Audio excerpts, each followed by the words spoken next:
Welcome to the If You Could See Me podcast. Thank you for joining the movement. I'm your host, Erin Mahone. I'm an author, storyteller, facilitator, and mental health professional. I like to talk about big things, ask difficult questions, and challenge the ways in which we perceive ourselves, one another, and what's possible in the world.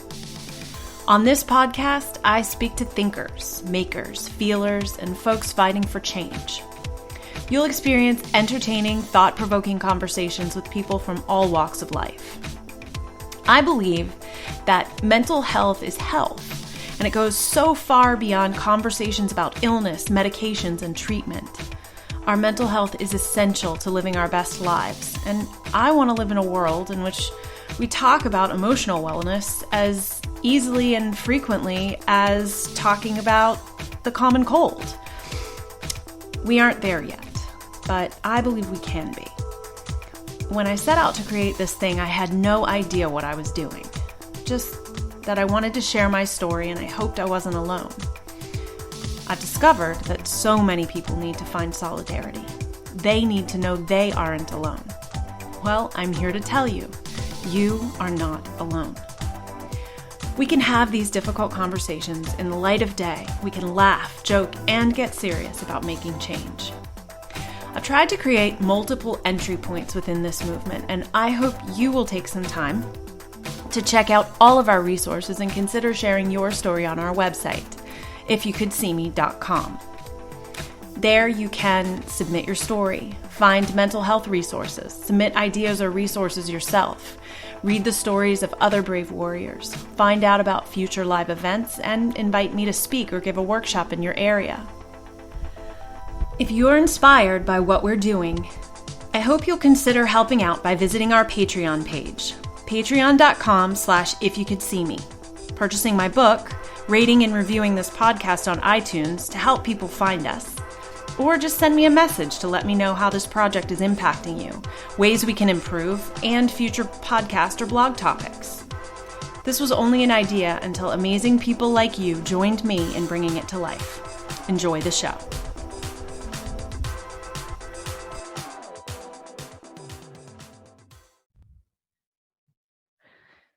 Hello, friends and family. Welcome to the next episode of the If You Could See Me podcast. I am Erin Mahone, as usual, and I'm super excited today to welcome my dear friend, Cristina Ramirez.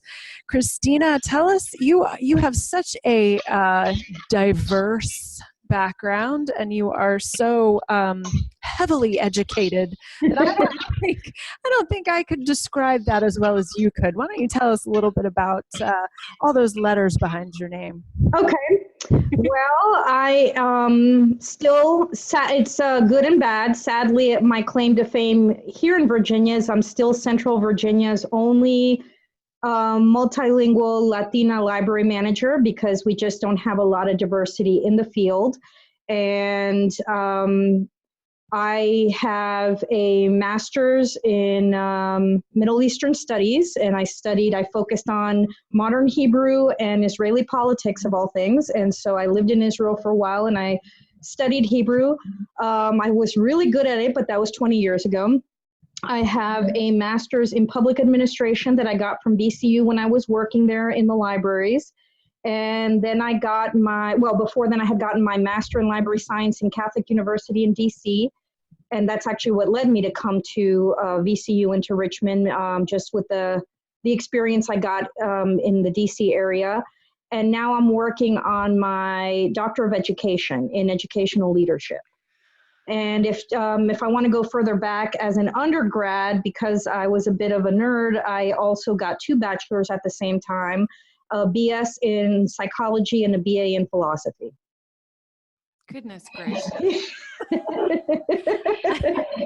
I'm so utterly fascinated by the trajectory of your life and your education. You have taught me so much about libraries just in the conversations that we've had. It's so much more, being a librarian and a library in general is so much more than just a place where, people check out books. Can you talk a little bit about the as you believe, because I'm sure there's a certain amount of philosophy that goes along with it, but the idea that what a library means to a community, and what Okay. you think the responsibility of a library is within our communities. Okay, so I think that libraries have had to undergo radical transformation and changes internally, and how they project themselves and how they brand and sell themselves in the last few decades for a number of reasons. One, diminishing funding at the state, federal, and local level. So you're competing for a smaller pot of government funding, and so you have to kind of make a case that you're as relevant as, say, safety and police or the schools. So that's a big challenge, to be able to kind of show your value in the community. But I think public libraries have also been changing to keep up with the needs of the community as they're changing over time. The real need to incorporate cutting edge technology, to incorporate instruction in that technology. And really, one of the things I'm really interested in is how libraries consider themselves, or they're trying to show that they are, quote, the third space. So you have work, home, and then libraries are trying to fill that third space. The third space is where you go to hang out, where you go to maybe take an informal class, where you go meet a group of friends, where you have a book club, where you can go and have if you run a nonprofit or you're involved with a community association, where you go and have that meeting. Libraries want to be that space. We want to be the space for collaboration, for innovation, for entrepreneurs to start businesses. And definitely just create lifelong learning opportunities. So I think that, and different systems have focused on different pieces of that. And so talk to me, because you are, as you said, the only bilingual Latina library manager in our area. Talk to me about diversity within the library, not only from the staff perspective, but within the community. So across the country, a number that really irks me because it hasn't moved very much, the needle, professional librarians in the United States are 87% white. And that's, I guess, one good thing is it's gone down from 88%, so we moved down 1 percentage point, but definitely not representative of the communities we serve. Depending on where you live, but even just in general, we see a lot of our communities becoming majority minority, especially at the lower levels, say at the elementary and middle school level. So all those kids, if you think about it, as they're growing up, that means our schools are going to become more diverse every layer up. That means our communities are more diverse, but we still do not have, in my opinion, the staff that really represents the rich diversity in the community, and we don't have the staffing levels to respond to the cultural competency and linguistic competency needs that I see that we have. In terms of the profession itself, I mentioned 87% white. I would say for Latino librarians, and I use the term Latinx because it sounds very futuristic and it takes gender out of it, so it could be male or female, because Spanish is a gendered language, and I try to take gender out for this. Right. But I would say it's about 3.5 to 4%, which is incredibly small. Right. And that just, to me, that limits, what I see is that limits the possibilities of staff really, the frontline staff interacting with the communities they're serving, and being able to conduct proper outreach, being able to bring new members into the library, get new families to join. I can have a vision, I can have a plan, but it's really hard to implement if I'm the only one that can really do it. Right. I need more team members. I need kind of an army of diverse staff that can kind of help me navigate these issues. And different systems, depending on a number of factors, whether it's geography, whether it's history, have more advantages. If I had been a librarian in Texas, we all pretty much would be Latinx. And then you're just working and you're serving the community that you are already a part of. Mm-hmm. That's very different here in Central Virginia. We have a rapidly growing Latino community in Chesterfield County, in the city of Richmond, and now in Henrico, Spanish is the second most spoken language after English. but we just don't have the capacity at the government level to really, I feel, offer the services and create the programs that are needed for and it's a new immigrant community, for them to succeed, both in the community and in school, which is my primary interest. Right. So tell us a little bit about who you are, where you came from. How did you, as a Latinx person in the world, end up where you are? And how do we help other young people see the possibility that you saw? So my mother is from Spain and my father is Mexican-American from South Texas. And he was teaching in Spain many, many years ago. And that's where he met my mom. She was his student. I know today that would not be allowed to happen. and and they fell in love. And a couple of years later, they married. They had a long distance relationship because he was back teaching in California. My dad's a professor of linguistics. My mother also ended up becoming a professor and taught Spanish grammar and culture and civilization. So I grew up in a teaching home, both parents academics, and I spent a lot of my life tagging along to different archives, museums, libraries, either because my mom was writing her dissertation or my dad was writing a book. He used to write textbooks in the field. So, he spent a lot of time researching. That's his thing. So I kind of already, I was kind of predestined to have that as a life, but I didn't necessarily want to go into straight academia and do that. And so one day he was telling me, well, have you thought about becoming a librarian? And that just sort of was the light bulb, like, oh, well, I can be a librarian and I can help other people to meet their information needs, but I don't have to have the pressure of publishing, or I don't have to be, just researching. I can actually do the public service that I enjoy. So it was a good marriage of all those things that make me from my parents, from my experiences and my interests. And then I ended up here because I had studied in DC. I was applying to a number of positions, and I chose coming to Central Virginia, coming to VCU, and then I've had a couple other positions here in the region, but I liked Richmond enough. I feel like it's vibrant and changing and dynamic enough that I've really found a place here where I can work with other progressive educators who want to make a difference in the changing communities that they're serving. Right. And so I feel like I found my niche here. It's really interesting because I don't think that people maybe historically think of librarians as public servants in the way that you're talking about. We have a very specific idea of the librarian as the lady with the glasses and the bun in her hair telling everyone to be quiet. But the idea that a librarian has such a huge responsibility within our communities is really eye-opening to me.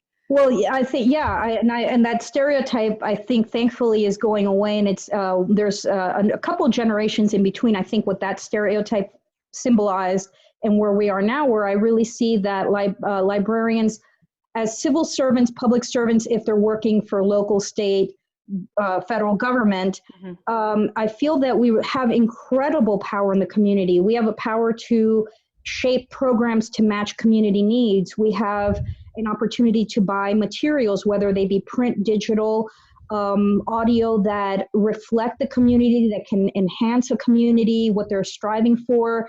I feel that we can offer programs that can develop all ages, from develop the parents, develop the children.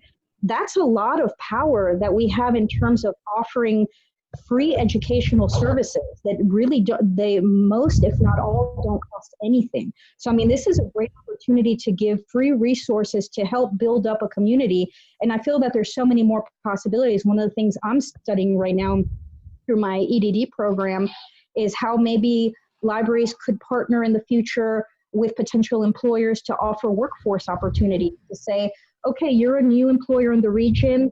These are the high-tech skills you need. How can a library help you offer those high-tech skills in an informal way to the community to maybe get people interested in that as a potential career? I feel like there's a lot of possibilities to help build up a community, especially in areas where there's a mismatch between the needs of employers and the skill set of the community members. You have become a huge advocate for diversity and inclusion within our community, and sort of a very respected voice in this area. How did you come to, find your voice in this way, and what are some positive experiences that you've had, and also some frustrations and challenges that you've So seen? I feel that in many ways, again, accident of just who I was born to and my own life experiences, that I've taken on this almost like this. I don't know, I feel like a vocation to really represent the Latinx community, not just in the libraries, but to say we need to do more to get them in, to help them, to serve them. But I also want to see them working for us. And that is because I, in many environments, can pass as white. Mm-hmm. I don't have language as a barrier. I don't have, as people say, oh, you don't have an accent. Well, everybody has an accent. But I don't have an accent that marks me as foreigner or other. Mm-hmm. That allows me in many ways to come to tables that other people cannot come to those tables. And it allows me to start advocating in a way that sounds intelligent, that sounds researched, that sounds nuanced. And I think that gets people to think about it in a different way. That doesn't mean I don't get angry sometimes and I don't say it in a way that's more of a hammer, but definitely feel that if I don't do it, there's so few voices in the region, because like I said, the community here, I'm not related to this community. A lot of our community members here in the Latinx community are from Central America. I don't really have roots in Central America, but that doesn't mean I don't feel like this is in my community as well. And I want to advocate for them because they're so new.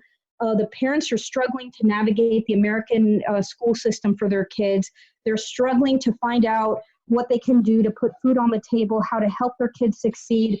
And there's so few what I call professional Latinx that are gatekeepers that can actually push this agenda. And we all know each other. We all serve on boards together. We all do projects together. We all see each other at the different events and festivals. And we all feel like an obligation to represent the community as much as we can. And if that just helps move the needle a little tiny bit to make small wins, I feel that then we can help a community that's thousands and thousands of members strong. Right. What are some changes that you've seen in the last, several years, maybe 10 years that, that surprise you? Well, the positive changes is I have seen many organizations respond to seeing the demographics. I feel like there's a huge lag between when they've seen the demographics change, and sometimes that's hit them over the head. We've seen that in the schools, here in Richmond, where you have Green Elementary School, you have other schools that are 90-something% Latinx now. And so that has been almost like the teachers' administration woke up when they were like, oh my goodness, this is here. We have this community here. That's happened in Chesterfield as well. It's happening just in a large scale where they're seeing, we have all these kids here. We don't really have the best tools to serve them, but I see that they are working through that. They're working through, well, we need to hire more ESL teachers, or we need to hire more bilingual teachers, or we need to get more resources translated into Spanish for the parents. So that, it's like that change happened very quickly, but I see them now, the different agencies, different departments starting to look at that. And I do see some agencies that have been very proactive and that have done diversity hiring fairs, because they recognize that if you want to really serve the community effectively, you have to have staff that can relate to the community, whether it's linguistically or culturally or even in appearance. It seems silly, but having someone that looks like you behind a desk or in an office, or even if as a police officer, makes a huge difference in how you serve that community and how that community responds. Right. So I have seen some really encouraging changes, because I think agencies are getting it. They're saying, we've got this community here. Those kids are American. we've got to work with them. We've got to make them succeed, because that's going to be the future of Central Virginia. Right. How much of a heavy weight does it feel like to always be the diversity inclusion voice in the room? It's it is heavy, and I get frustrated, and there are times where I get angry that I don't see how other people can't see what I'm seeing. Mm-hmm. But I have to remind myself, and thankfully I have a partner that reminds me that for some people, they cannot see what they've never experienced. Right. And they can't see what they don't relate to. If they're coming from a background in which they haven't had some of those challenges where it's been smooth or smoother sailing through the school system, through navigating, getting jobs, navigating, getting services, then they don't, maybe there's that disconnect of understanding what other people are going through, right, and how difficult and challenging, and not even to start talking about the political environment we are in, and how that has added a couple other layers in terms of fear of the community.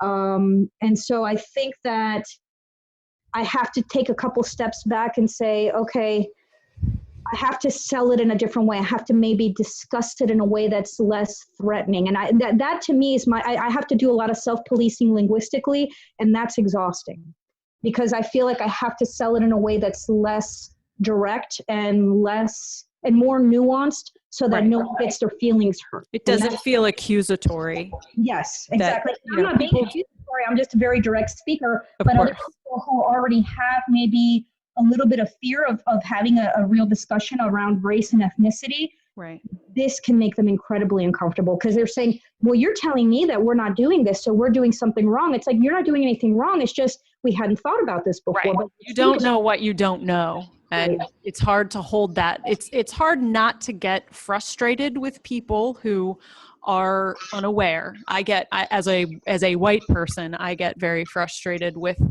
people who don't charge themselves to think about these things. However, you also understand that it's impossible to a certain degree for a person to understand the completeness of the experience of a marginalized or minority person if they've never been in that situation. And so it is really important to talk to people in a relatively gentle but expectant way. And it's so challenging to not just want to scream in people's faces. Yes, and it's exhausting to the point where there are some times where I'll hear things where it'll make me think, well, not only am I doing this work and I'm promoting it and I'm putting myself out there and making myself vulnerable, but you're also asking me to educate you on this. Well, hey, there's Google, read a book, and so that just makes me really mad. Like, I shouldn't have to educate certain people on why saying something can be perceived as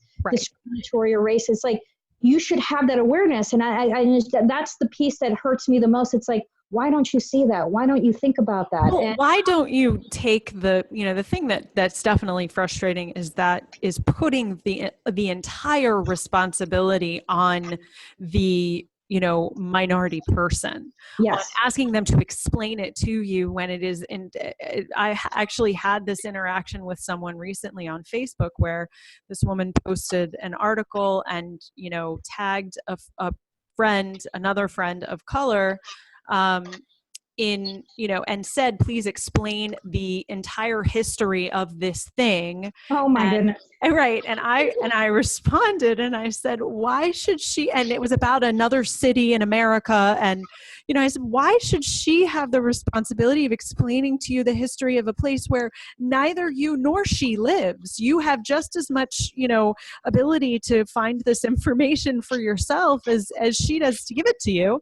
And it's also not her responsibility as a person of color to explain. No, she's not the representative, right? It's right of prejudice in our country. Like, do the work. Do a little bit of work yourself. Yeah, I hear that all the time, and it's that's always the big fear when there's an incident that gets that goes viral or that you hear in the media, and you always, as a person of color, you always say, please don't let it be somebody African American, please don't let it be someone Latinx, right? Because then you're asked to be the representative. Well, why did they do that? But no one asks Caucasians why they have serial killers, or they've got, mass shooters to explain it for the whole community. Right. Exactly. There's It not doesn't the make opposite. sense. Right. You don't have that reciprocity and expectation. Exactly. So you are one of the participants in the If You Could See Me project, and I am curious, what drew you to, being a part of this project, and, why you wanted to, take the opportunity to be a part of this group that is talking about mental health and really shining this particular light on the community. So I think it again ties back to what we mentioned earlier, that I feel a certain obligation to make the issue of mental health, of mental illness, of even being able to discuss it openly. I feel that that's important to do in the Latinx community, because I see a lot of women, especially, very fearful to explain, to discuss, to even bring up that there are issues. There's a lot of fear. That it's just not something that we talk about. It's not something we mention. There's a lot of stigma attached to it. And I feel that just maybe having, again, another little opening to say, look, I'm putting myself out there. I'm making myself vulnerable. I'm willing to talk about issues around anxiety, around stress, around being fearful. And you can too. And maybe that'll help you get some resources. Maybe that'll help you connect with the person who can get you some help, or can get you connected to the right person to help solve a particular situation. So again, it's just trying to break a little crack in that barrier of just the fear around discussing mental health issues and how they impact communities, especially in a community that already is dealing with a lot of fear around being open and discussing a lot of issues. Right. So, can you talk a little bit about your, experiences with anxiety, and your, how you address it, and, what has been challenging for you in managing that? So I guess I've always had anxiety, and it waxes and wanes depending on how many things I'm involved with at the time, and where I'm working, where I'm studying. It's just a lot of those variables definitely play a part. It doesn't help that I also suffer from chronic pain. I have problems with my jaw, and it creates a bad TMJ related pain. So when I have the pain flaring up, and in addition I'm anxious, that's a bad combination. That can send me into a very bad place where I start catastrophizing, where I start thinking everything's going wrong. I can't do this, I can't do that, I can't solve this issue. I just might as well stop doing everything. It just sends me kind of in a bad place where I think, you know what, I can't do any of this. I'm almost like thinking, well, why is even the point of fighting or working so hard? Because I don't feel good. My head is telling me I'm not doing anything right, and then physically I don't feel well. So those two things really are not good. Is not a good combo. Right. Well, I think that it's so, I so appreciate someone in your position being so willing to step up and be vulnerable in this way and talk in this way, because, women in particular who are, professionals, and who are highly educated, and who hold a lot of roles within our community, have historically been expected to sort of be, super tough, and not to talk about, or, draw attention to those vulnerabilities. And so, I appreciate enormously your willingness to do that. How do you feel like, what do you think women, now that we are sort of where we are in society, and we are really gaining a certain amount of equality, even more so than we have, in over the last 50 years, how do you feel like this willingness for us to stand up and be vulnerable fits into the new way of being a woman? Well, I think it actually goes along really really well with what we're seeing with the Me Too movement and a number of other movements of women kind of speaking up and saying enough of being harassed, enough of the sexual assaults and the daily things that we're having to experience, whether it's at work or in larger society.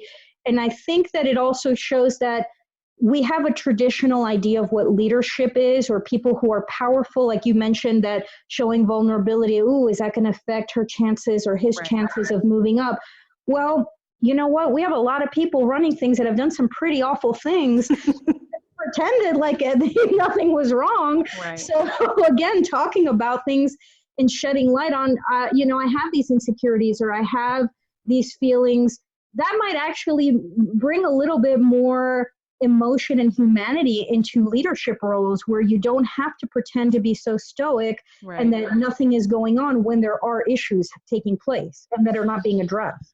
I feel like we're in such an interesting place in history. I mean, provided that we don't all die in a nuclear holocaust, we are in a really, a really fascinating place where we're learning to be more nuanced as human beings. And we're coming to this place where we understand that leadership does not have to be bullying. It does not have to be a constant and continuous power play. It's not a zero-sum game where, I win or I lose. And I'm really excited about the fact that we've reached this moment where people seem to be valuing vulnerability and the ability to share your vulnerability almost, equally to, that sort of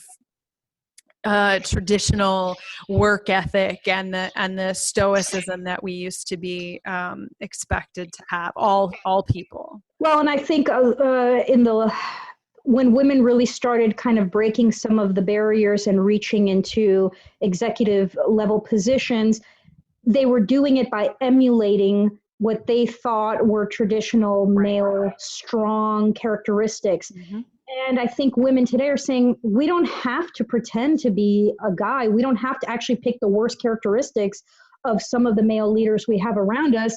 We can actually bring in some of our femininity and our way of conversing, which in many ways is different than conversations that you might have at an all-male boardroom. And I think that is only happening now because there's other discussions taking place and they kind of relate to each other. Right. And women don't have to be one of the boys anymore. There's enough of us and there's enough experience that we can, show up and just be ourselves. Women we perpetuated in our society what I feel like is a dying moray that we once upon a time, women were horrible to each other, and we had to step on each other's necks and claw each other's eyeballs because there was only one seat at the table, right, and we had to fight really hard. There was only one slot at the lunch table, and so it's like an episode. Well, it's like that movie Mean Girls. Right. There's one seat, so you had to be super cool and popular and very put together and very mean and aggressive in order to get it. And I think now we're saying, well, why do we only have one seat at the table? Maybe we should have half the seats at the table. Right. And that opens up an opportunity again for more diversity, for more diverse perspectives from women. And that this new, it's not really new, it's a fundamental understanding, but we seem to have recently adopted it. And I do feel like social media has had a lot to do with it. This idea that rising tides lift all boats, and that women are better and more powerful and have a bigger impact when we support one another and when we are kind to one another than when we try to break each other down. That's not to say that it's not, that it doesn't still happen and that women don't still have, all kinds of dysfunctional behaviors as men do, as all people do. But I'm seeing a lot of progress in this new movement of women championing one another, and I'm happy to see it. And I think, I mean, and that's something I try to also just say in my profession, that I think there's so many people who have wonderful ideas and wonderful creative projects going on, and we should be sharing that more openly instead of hoarding it or guarding it like it's some kind of trade secret that's going to get a patent. It's not. And we can, no one's going to make money off of this. So, we might as well share and learn to communicate more openly, because that way, if another system has a fantastic idea and they've already gone through all the grunt work of laying down, how do we fund this? How do we do this? How do we measure it? We should be sharing more openly, because then it's going to help more systems do it. Right. And that way we can share those experiences. And at the end of the day, we're here for the community. We're not here for ourselves. I mean, if there are no patrons, then there are no libraries. Right. Right. No, it's that way with all of it. The thing that I always say about the work that I do is that, because I stand up in front of people, and because I make myself a public figure to some degree, I get a lot of praise, a lot of, oh, it's so great that you're doing this. Oh, it's so important, blah, blah, blah. I believe in the importance of it, but I also always say it can't happen without me, without the other people in the room. It's literally me sitting by myself in a room talking to myself, and that's weird. So yeah, exactly. And that's how I feel too about a lot of the work I've been trying to do in librarianship, that if I can't convince other people to change their hiring practices or their recruiting practices or their collection development policies or their programming policies, then I'm just talking to myself, and I already know I agree with myself on this. Exactly. So it is about the relationship between, in your case, the staff and the patrons. In my case, it's about the relationship between the storyteller and the audience. And, how do we create those ongoing opportunities for connection and collaboration, and feeling like it is kind of like a concentric circle where we all understand each other's roles and the value of them, and we don't place one person or one system above another system. Right. We should be empowering each other and patting each other on the back when somebody has a great idea. Say, you know what, that was fabulous, even if it kind of bugs you in the back of your mind, like, man, I wish I had come up with that. Exactly. How can I now get on board with what you're doing, and how can we do this together so that next time maybe I can have some shine because I did part of this. Right. I think we need more of that. Yep. I totally agree. I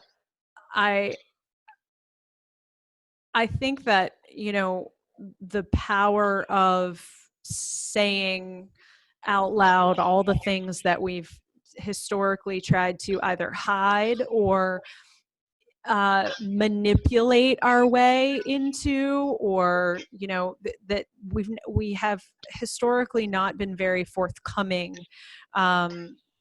and vocal, in wanting change. And, a lot of times people try to change things in a backhanded sort of a way. And having the courage to just stand up and say, look, this isn't working for me. I want to see things done differently. And then taking the steps to make that happen is incredibly powerful. And you are doing that. Well, I'm trying. One thing that I've come up quite a bit in working here in Virginia, that it's a phrase I've heard thrown a couple times around that really, that one bugs me. It's like, well, change is slow to come here. It's a more conservative state, and we have these issues to consider. And I'm thinking, yeah, those are your issues. Those are not mine, because I don't see that. What I see is a community that needs support. So if you're thinking, well, we need to think this out for the next 10 years, that's too late. Right. Those conversations don't have the luxury of that time. Mm-hmm. So when I hear, well, we've always done it this way, or, change takes some time in Virginia, or, these things, it's a more conservative area. And I'm like, that's great. But those are not my concerns, because I don't fit into any of your boxes. So I might as well just forge ahead, Right. To the pain and the prosperity that comes from being a change agent is it's a double-edged sword, is that's the saying, right? It's a double-edged sword, you know. It is. On the one hand, I do think that people do reach out to me when they have interesting ideas, or they want to bounce an idea off of me, or when they've realized, oh, we should really try this. And I'm grateful for that because they know they can. But at the same time, I also think there should be more people doing this. So before we wrap up, is there, what do you want to leave the If You Could See Me podcast audience with that only Cristina Ramirez can impart? That's a tough one. Well, just going back to, thinking about, I thought a lot about after we all met last time as a group at the JCC, and hearing some of the stories from my colleagues in this project. And one thing that I just kind of kept coming back to was on my mother's side, my grandmother spent 50 years in a unhappy marriage with a man that I don't think treated her very well, and didn't treat my mother well, and didn't treat my sister and I well. And, it was 3 generations. And I just think 50 years is a long time to try to fit into other people's vision of what you should do as a woman. And that time was that you couldn't divorce because they were Catholic. And if she had divorced, then, what would that have looked like for her daughter, that she didn't have a father? And they lived through all of that for decades. And I just thought, that's a long time to be unhappy, to say, I'm not going to try to make this change. I'm just going to hope for things to get better. Because when you know something is wrong, you can't just hope for it to get better. You actually have to make some changes, even if that's hard, if that's putting yourself out there. Right. And I just always will remember that. And I'll remember, I don't want to live my life like that. She was an amazing woman, but she suffered a lot for 5 decades. And I think no one should have to do that. And I think more women should have the courage to say, I'm in a bad situation, I need to leave it. Or the converse is, I see something that needs a change, I'm going to step up to the plate and try to make that change. I may not be able to make all of it, but I can at least start making a couple cracks in that situation. So. It's really interesting how deeply impacted we all are by the relationships we witness growing up. And, we're able to sort of sit outside of things and see how the people that we love are struggling or are doing things that either we're proud of and we admire, or that we wish they would do differently because we love them and we want things to be, we want them to be happy, and we want to be happy. And it's really interesting because I talk a lot about my grandmother too. And my grandparents spent almost 50 years together, and, they had a very difficult marriage. My grandfather was, had schizophrenia, and, they took care of each other, but it was incredibly challenging. And the lessons that we take away from, watching those people try to navigate life, and then saying, well, this is what I want to emulate, and this is what I want to do differently. You are the person that you are because you saw someone who, for whatever reason, was not able to speak up for herself. And it's somehow, planted a seed in your head that said, I'm not going to be someone who doesn't speak up for what I think is right. I'm not going to be someone who doesn't take action when I think things need to be changed. Right. Now, that doesn't mean there aren't consequences to speaking up. That's the flip side, is that feeling that does create in its own anxiety, and quite a bit of it, when I'm thinking I have to speak up in this situation, but I know if I speak up, there are going to be some feelings that are going to get hurt. There will be some toes that are going to get stepped on, and there might be fallout. So I have to weigh all of those variables. But at the end of the day, I come down to speaking up because I think I've got to say something here. Even if I'm going to have some consequences, I'll find a way to deal with them later. And it is, It is an admirable quality. And, it's difficult for us in 2018, being the women that we are, having grown up in the society that we've grown up in, for us to see or imagine a past in which women and I mean, even a present for many people in which women don't feel as if they have the skills to speak up.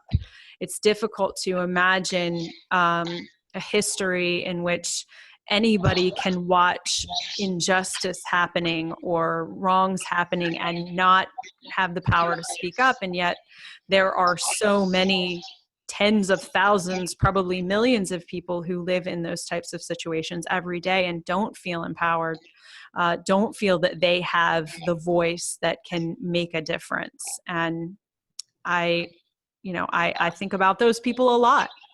I don't think we have to go very far. I think I just think back to the Latinx community, and I think about all the extra layers of fear that have been added in this new administration. And I think about how many women are probably experiencing, a couple miles from me here, domestic violence, abuse of some kind. But if they're so afraid that if they speak out, they may be questioned about their immigration status. Right. And so that adds another layer of them being trapped in a situation in which they feel like they have no voice. It's a very, very scary, sort of overwhelming thought to have, that, a person is in many ways damned if they do and damned if they don't. And, that's why the work that you're doing and that I'm doing and that so many of the women and men as well, that we know are, working so hard to make this world a safe place for all of those voices. And I really appreciate you and the work that you do, and the passion and compassion that you have, and the tenacity that you have for continuing to, be that voice, even when you have to also live with the consequences. Yeah, I have to just, my tongue sometimes work on making it a work in progress. It's a work in progress. But thank you. I really appreciate it. And I do feel that, just going back to that whole idea, I've been blessed with a lot, and I've been given a lot of tools, and it would be really wrong of me to not use those tools in a way to help other people. Because if I don't, then what's the point? Why am I hoarding that privilege within the community and then the ability to speak for people? I totally agree with you. And that's how I feel as well. Cristina, thank you so much for talking to me today. I cannot wait to hear your story at the If You Could See Me event on Thursday night. Yep. And I will see you in a few days. All right. I'll see you in a few days too. Okay. Thanks.